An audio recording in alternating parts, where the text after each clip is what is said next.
A car accident stole my unborn child and my ability to ever be a mother.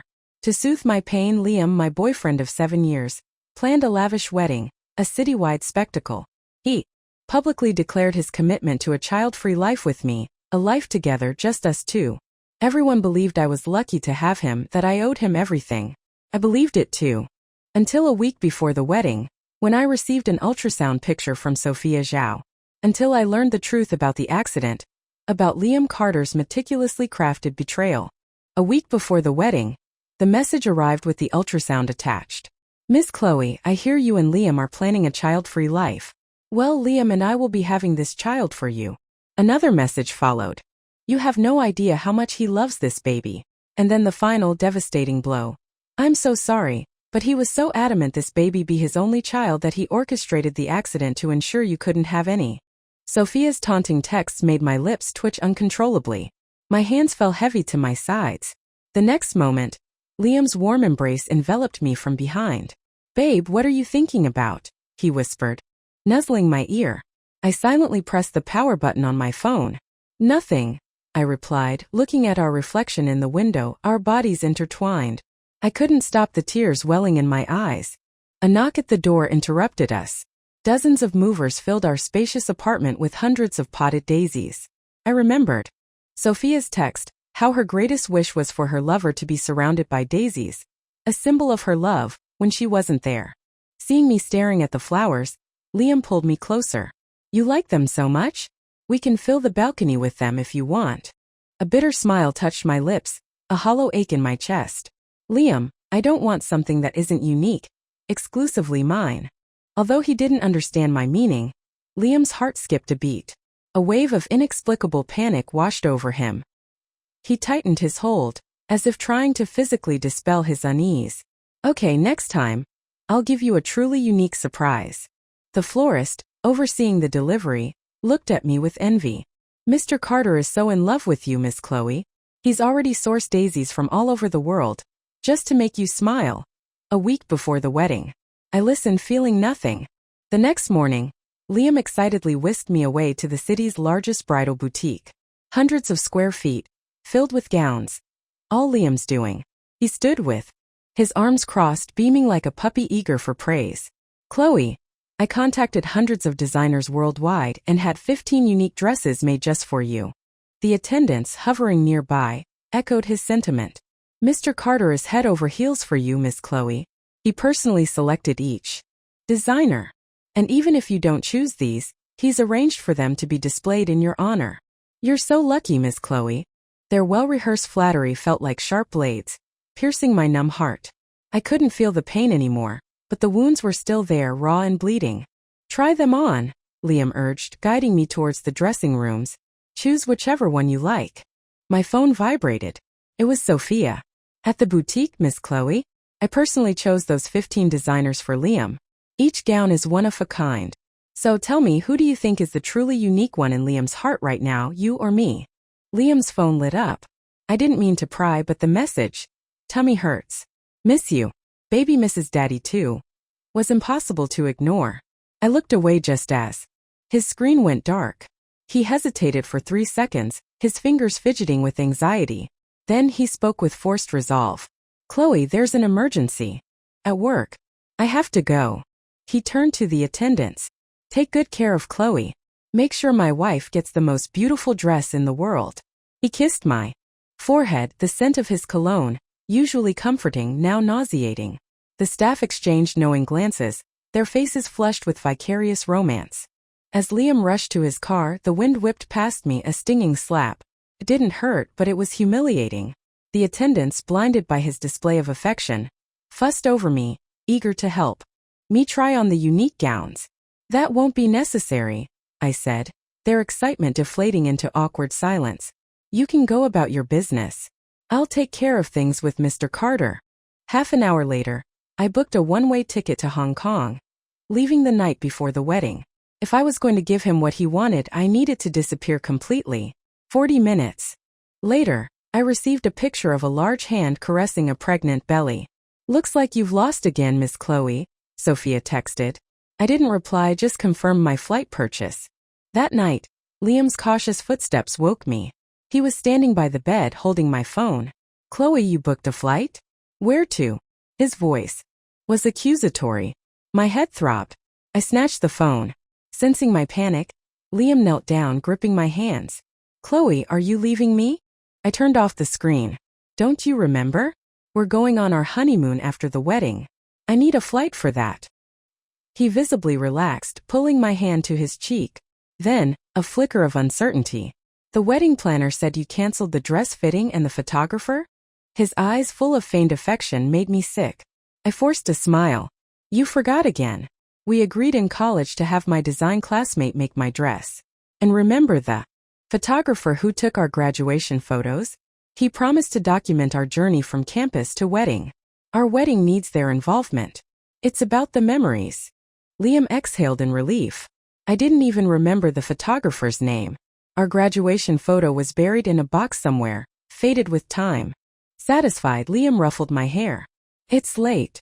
Let's sleep." He pulled me close, his embrace suffocating. We had been deeply in love once. All of Lincoln knew about our college romance. He adored me.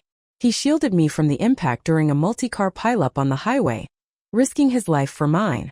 When I lost our child in that accident, he publicly declared he'd embrace a child-free life with me. When I casually mentioned marriage being the true testament of love, he planned this extravagant wedding. If he loved me so much, why the betrayal? Staring out the window, I watched the wind buffet the trees under the moonlight. They bent, but they didn't break. "If two people are truly in love," I whispered, "why does betrayal happen?" Liam's hand, resting on my waist, trembled. "Why are you asking?" he asked, feigning calmness. "Hannah," I replied. "Her husband cheated. She's talking about divorce." Liam, ever the expert, offered his unsolicited opinion. "She shouldn't divorce him. It's just infatuation. A man never truly abandons the woman he marries. So the woman he marries is the hardest to abandon. Too bad I didn't want to be married anymore." Liam's hand, emboldened by my silence, crept lower. I pushed it away in disgust. "Cuddle time," he murmured, nibbling my ear. "Desperate," I said. "Go wash up first. You smell of antiseptic." His hand froze. He sniffed his shirt. "They disinfected the office today. Must be lingering." He rushed into the bathroom, the sound of frantic scrubbing filling the silence. Liam was meticulous. He didn't smell of antiseptic. Sophia had texted me earlier. She'd been at the hospital, complaining about the baby kicking and the pungent smell of antiseptic. She'd mentioned how happy she was that someone had been there to comfort her, despite the hospital setting. The night before the wedding, the venue buzzed with activity. Everyone was busy preparing for the grand event.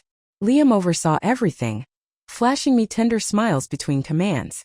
My face remained impassive. Then a young woman appeared at the entrance, bathed in the harsh glare of the chandeliers. Finally, a ripple of emotion disturbed the stillness within me. I took her in. Early 20s, youthful, delicate features, a quiet elegance. Liam's type. My eyes fell to her rounded belly. She walked towards me, hands supporting her lower back, a triumphant glint in her eyes. She stopped less than a meter away. As Liam struggled to contain his fury, she took my hand and placed it on her stomach. "Miss Chloe," she said, her smile disarmingly sweet, her words a poison dart. "Feel the baby's heartbeat. After all, wishing you a happy pregnancy would be rather pointless, wouldn't it?" Her voice carried. My infertility was no secret. The room froze. Everyone looked at Liam. He dropped the microphone he was testing. The deafening clang echoed through the hall. I winced. He lunged towards Sophia, pulling her away. "Miss, please behave yourself." Being the preferred one, Sophia couldn't bear the slightest rejection. Liam's public display of protectiveness towards me, however minimal, shattered her composure. Her eyes blazed with fury, her voice shrill. "Chloe, you're pathetic. After all the times I provoked you, you still wouldn't leave. Do you love him that much?" Liam froze, his eyes widening with disbelief. He looked at me, his face crumbling. He released Sophia's hand.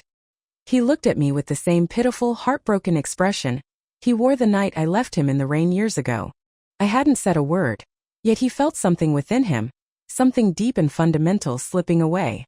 He tried to move towards me, but Sophia clung to his arm. "Liam, my stomach hurts." He tried to pry her fingers loose, but her pale face stopped him. He scooped her into his arms, then looked back at me. Chloe, wait for me. As he carried her away, Sophia mouthed the words, I win again. I watched them disappear, then picked up my suitcase from the corner. Ignoring the pitying stares, I walked out into the night and headed for the airport. The Hong Kong night was even more chaotic than I expected. I buried my face in my coat against the wind. The pre-booked driver messaged about a traffic accident, delaying his arrival by at least half an hour. I listened to the rush hour traffic, stamping my feet to stay warm. Suddenly, a giant television screen behind me roared to life. Blinded by the light, I squinted. It was me on the screen. A wedding photo of Liam and me. Then, a group of men in black suits poured through the airport's VIP exit. Liam at the front, his face a mask of desperation. He moved faster than I anticipated. I glanced around, searching for cover. A black Bentley pulled up. Liam, surrounded by his men, slid into the back seat. As the door began to close, I instinctively reached out. The heavy metal slammed against my fingers. I recoiled with a gasp. The man inside opened the door, his face etched with annoyance. He started to speak, but I cut him off. Please help me. He looked at me, then at the screen behind me, then at the men fanning out across the plaza through the rearview mirror. Finally, his gaze settled on my face. I hadn't expected help from a stranger. As I turned to leave, he grabbed my hand and pulled me inside. He closed the door, and the driver stowed my luggage. When Liam's men were out of sight, I leaned against the front seat, finally able to breathe. Your hand, is it all right? The man asked. I flexed my bruised fingers. I'm fine. I'm sorry for the trouble. You can drop me off at the next intersection. He simply nodded to the driver. As I got out, he offered me his coat. Your hands are cold. I hesitated, then took it. Thank you. I knew Liam would use any surveillance footage to find me, so I kept moving. From the subway to the bus, then to a rural bus headed for the mountains. Finally, I stopped in a small village called Liyun. It was secluded, picturesque, and, most importantly, off the grid with no surveillance. The trade-off was its underdeveloped infrastructure, including education. I became a teacher, the only hope for the few children in the village to see a world beyond the mountains. I stayed for 2 years until the village school was shut down. With no reason to remain, I packed my bags and returned to Hong Kong. My experience in Liyun landed me a job as a preschool teacher at a private kindergarten. Working with children was demanding, but it was also simple, pure. Liam Carter from Lincoln is harassing Mr. Shang again. One of the other teachers gossiped during break time. Didn't appreciate her when he had her, now she's gone. Who is he putting on this show for? I hadn't expected to hear Liam's name again. Especially like this. That's nothing. 2 years ago, when he found out his runaway bride had been in Mr. Shang's car, he trashed the entire first floor of Shang Enterprises. It was a much bigger spectacle than this. Still, these little outbursts every few months are getting old. I paused mid-sip. I knew Liam would blame the man who helped me, but I hadn't realized the extent of his harassment. It was all over the news. The Carter family plastered Mrs. Carter's photo on billboards everywhere trying to find her, but she vanished without a trace. Mrs. Carter? They never got married. Good thing too. Chloe was with him for 7 years, lost her ability to have children because of him, and he repays her by getting another woman pregnant. It's the life of the rich and famous. They need an heir. What else can you expect? That other woman wasn't very smart. A little fling and she thought she could flaunt it in front of the real deal. Everyone knew Chloe was untouchable. I heard she and Liam were in another car accident on their way to the hospital the night before the wedding. She ended up the same way as Chloe, unable to have children. Their voices dropped as they discussed Liam's private life, but I heard it all. Hearing about him now felt strange, like listening to gossip about a stranger. No emotional ripples. The irony wasn't lost on me. Sophia suffered the same fate she inflicted on me. By the way, Miss Chloe, you kind of resemble Liam's runaway bride. And you're both named Chloe. I froze. Years of sun and wind had weathered my face, erasing some of my youthful softness, but my features were still the same. I forced a smile, trying to brush it off. If she was that lucky, she would have stayed put, wouldn't she? Another teacher, Ms. Sun, who'd been quiet until now, chimed in sarcastically on my behalf. I didn't respond. That kind of luck wasn't something I could bear. I closed my water bottle and looked at the gossiping teachers. Who is this Mr. Sheng you're talking about? The CEO of Sheng Enterprises, Alexander Sheng. He's also the investor for our kindergarten. I nodded thoughtfully. Causing trouble for him hadn't been my intention. I hadn't expected the ripples of my escape to reach this far. It was time to end this charade. Where can I find him? My question stunned all three teachers. Chloe, who do you think you are? Mr. Sheng isn't someone you can just meet. Before Miss Sun could finish, the door burst open. Liam stood there, his familiar face appearing before me after 2 long years. I knew he'd find me eventually, but I hadn't expected it so soon. Chloe! He choked out, his steps heavy as he finally closed the distance he hadn't crossed on our wedding night.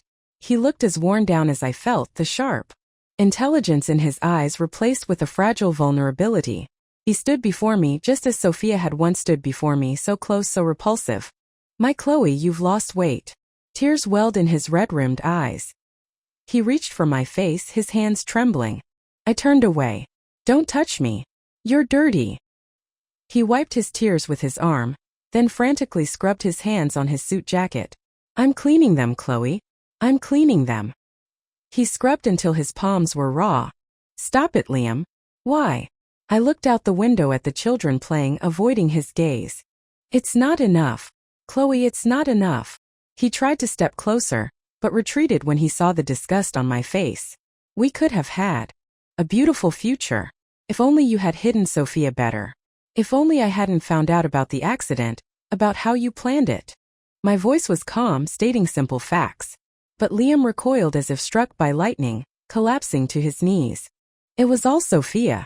She told me that if you couldn't have children, you'd stay with me out of guilt, that you'd be devoted to me forever. That's why I did it.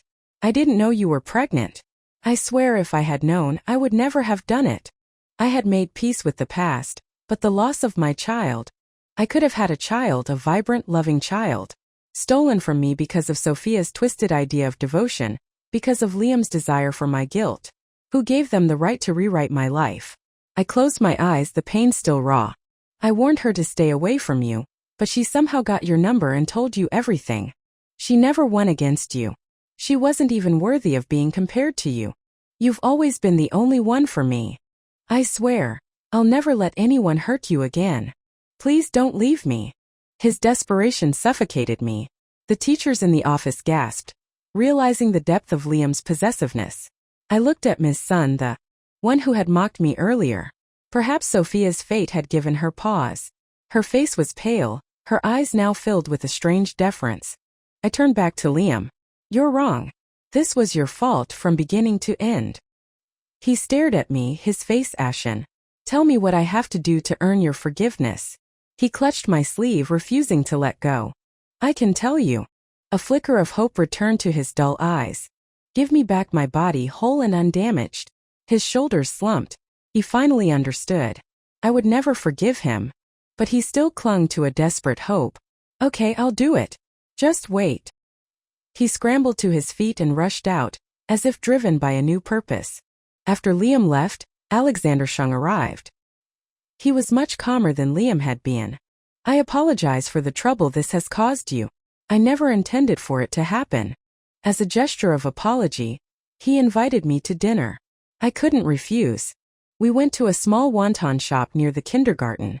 Steaming bowls of wontons arrived, fragrant with seaweed and shrimp, a perfect light meal. Alexander took off his coat, draping it over his chair. He rolled up his sleeves, revealing toned arms. His expensive watch screamed success, a stark contrast to the humble eatery. Unlike Liam's impulsiveness, Alexander exuded a quiet strength. He seemed out of place in the small restaurant. You could have chosen a better place, I commented. He smiled, separating the disposable chopsticks and rinsing them in hot water before handing me a pair. Next time. His answer surprised me. I nodded dumbly. Okay, next time. I didn't realize Liam would be so persistent. I'm sorry for the trouble he's caused you. I felt awkward apologizing again. He shrugged it off. Compared to your peaceful life in Liyun, his antics are hardly worth mentioning. My spoon clattered against the bowl, splashing hot broth on my hand. You knew where I was the whole time? He looked at me, a question in his eyes. Do you think it would be difficult for me to find someone if I wanted to? My thoughts raced. He knew where I was but hadn't told Liam, enduring the harassment instead. Gratitude and guilt warred within me. If you feel that bad, you can treat me to wontons a few more times, he said lightly. I looked up, offering a grateful smile. He looked down at his food, but his eyes kept flicking back to my face. Liam must have come to see you. I took a bite of a wonton. The delicate skin and savory filling were perfect. He did. He begged for my forgiveness. Alexander paused, testing the waters. And did you forgive him? I told him I'd forgive him if he could give me back my body, whole and undamaged. Alexander stared at me, dumbfounded. That's impossible. Yes, it was impossible. Just as forgiving him was impossible. I could have wished him dead, but that would have been too easy. I wanted him to live, to see everyone else's happiness while he remained alone. I wanted to dangle the possibility of forgiveness in front of him, only to snatch it away each time he got close. This cycle of pain, this was his punishment and Sophia's too. Liam left Hong Kong a broken man, but he channeled his despair into a singular, obsessive goal. He poured his fortune into recruiting the world's top medical experts, focusing on uterine transplant research. Doctors warned him about the risks, the complications, but he refused to listen, even shutting down other branches of his company and relocating everything to Hong Kong, dedicating all his resources to this one impossible pursuit. Time passed, and the sharp edges of my pain began to dull. Then I saw Sophia again. Liam hadn't just brought his company to Hong Kong. He'd brought her too. She was living in a small room in his villa. The sight that greeted me inside stopped me in my tracks. Every inch of the walls and ceiling was covered in ultrasound images, the same one Sophia had sent me 2 years ago. A constant, agonizing reminder. Sophia sat on the bed, staring blankly out the window. I followed her gaze. It looked out onto the playground of the kindergarten where I worked, where I laughed and played with the children every day. He had imprisoned her, a healthy woman, in this room, forcing her to watch my happiness from afar. Liam's cruelty was far more refined, more insidious than anything I could have imagined. Hearing me, Sophia whirled around.